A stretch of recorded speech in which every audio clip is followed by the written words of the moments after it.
Phone করতেছি।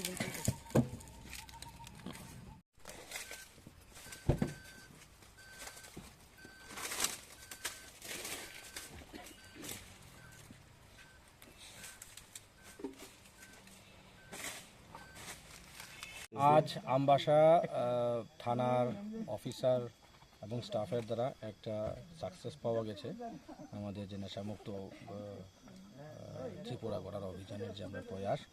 তো আমরা রেগুলারই ভেহিক্যাল চেকিং করি। তো একটা ইনফরমেশন ছিল এরকমভাবে একটা গাড়ি আসতে পারে, ব্লু কালারের গাড়ি।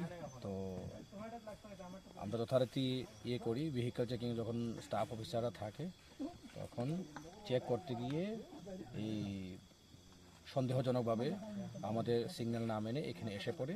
পরবর্তী সময় আমরা চেস ডাউন করে এখানে এসে দেখলাম যে কন্ট্রাব্যান্ড আইটেমস গাঁজা ভরা গাড়িটার মধ্যে। অ্যাকর্ডিংলি আমরা পুলিশ সিজ করে যা করার আমরা অ্যাজ পার ল যে প্রসিডিউরগুলো আছে সেটা করছি। স্যার কাউকে ধরা পড়েছে?